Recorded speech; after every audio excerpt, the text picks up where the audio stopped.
হাবিবপুর গ্রামটি দিনের বেলা শান্ত থাকলেও রাতের অন্ধকার নামলেই যেন এক রহস্যময় চাদরে ঢাকা পড়ে যায়। গ্রামের শেষ প্রান্তে জরাজীর্ণ লতাপাতায় ঘেরা সেই অভিশপ্ত জমিদার বাড়িটি আজও মানুষের মনে ত্রাস সৃষ্টি করে।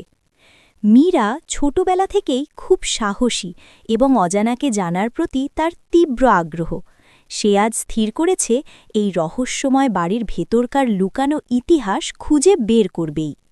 সে যখন বাড়ির বিশাল লোহার গেটের সামনে এসে দাঁড়াল, গেটটি এক বিকট ক্যাঁচ ক্যাঁচ শব্দ করে নিজে থেকেই খুলে গেল। মীরা দমে না গিয়ে সাবধানে ভেতরে পা বাড়াল। বাগানের ভেতরে ঘাস আর আগাছা এত বড় হয়েছে যে পথ খুঁজে পাওয়া দায়। মীরা তার ছোট টর্চটি জ্বালালো, যার ক্ষীণ আলো কুয়াশাকে ভেদ করে সামনে এগোচ্ছিল। হঠাৎ বারান্দার পাথুরের রেলিংয়ের ওপর মীরা একটি কালো রঙের বাঁদরকে বসে থাকতে দেখল। বাঁদরটি স্থির হয়ে এক দৃষ্টে মীরার দিকে তাকিয়ে আছে, যেন সে আগে থেকেই তার জন্য অপেক্ষা করছিল। বাঁদরটির চোখের দৃষ্টি ছিল মানুষের মতো বুদ্ধিদীপ্ত এবং অদ্ভুত রকমের করুণ। সে শান্ত হয়ে মীরাকে পর্যবেক্ষণ করছিল, তার মধ্যে কোনো বন্যতা ছিল না। মীরা অবাক হয়ে দেখল বাঁদরটি তার দিকে তাকিয়ে একটি অদ্ভুত ইশারা করল। সে যেন চাইছিল মীরা তার পিছু পিছু বাড়ির অন্ধকার অন্দরমহলের ভেতরে আসুক। এক অজানা কৌতূহলে মীরা বাঁদরটির অনুসরণ করতে লাগল। তারা অন্ধকার হলঘরের ভেতর দিয়ে এগোচ্ছিল, যেখানে দেওয়ালে ঝুলে আছে কয়েকশো বছরের পুরনো ধুলো মাখা সব ছবি। বাঁদরটি তাকে নিয়ে একটি লুকানো সিঁড়ির কাছে এলো, যা মাটির নিচের এক কুঠুরির দিকে চলে গেছে। মীরা বুক ধড়ফড়ানি সামলে ধীর পায়ে নিচে নামতে শুরু করল। নিচের ঘরে পৌঁছে মীরা এক আশ্চর্য দৃশ্য দেখল।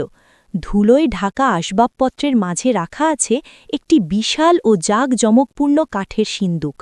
সিন্দুকটির চারধারে অদ্ভুত সব তান্ত্রিক নকশা খোদাই করা। হঠাৎ মীরা লক্ষ্য করল সিন্দুকের ঢাকনার ফাঁক দিয়ে একটি অতিপ্রাকৃত নীল আলো মৃদুভাবে স্পন্দিত হচ্ছে। সাবধান মীরা, এই সিন্দুকে স্পর্শ করিস না। হঠাৎ এক গম্ভীর আওয়াজে মীরা চমকে উঠল। সে দেখল কুঠুরির কোণে এক বৃদ্ধ সাধু আবির্ভূত হয়েছেন। সাধু ভৈরব তার ত্রিশূল উঁচিয়ে মীরাকে জানালেন এক ভয়ঙ্কর সত্য। অনেককাল আগে এই প্রাসাদের অধিপতি ছিলেন রাজা রাজেন্দ্র সিং, যার রাজকীয় শৌর্য ছিল অতুলনীয়।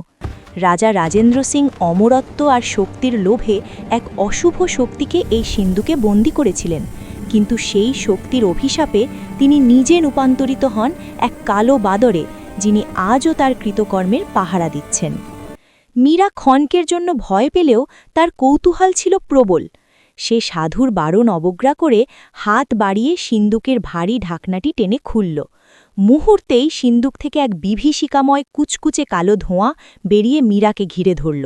সেই অন্ধকার শক্তিটি একটি ভয়ঙ্কর মূর্তিতে মীরাকে গ্রাস করতে উদ্যত হল। ঠিক সেই সময় কালো বাঁদরটি বীরত্বের সাথে মীরার সামনে ঝাঁপিয়ে পড়ল। সে নিজের জীবন উৎসর্গ করে সেই অশুভ শক্তিকে পুনরায় সিন্দুকের ভেতরে ঠেলে দিল এবং সিন্দুকটি সজোরে বন্ধ হয়ে গেল। এক তীব্র আলোর ঝলকানিতে সব শান্ত হয়ে গেল। মীরা একা ভোরের আলোয় জমিদার বাড়ি থেকে বেরিয়ে এলো, কিন্তু আজও রাতে বাড়ির ছাদে এক রহস্যময় ছায়া দেখা যায়, যা না মানুষ না পশু।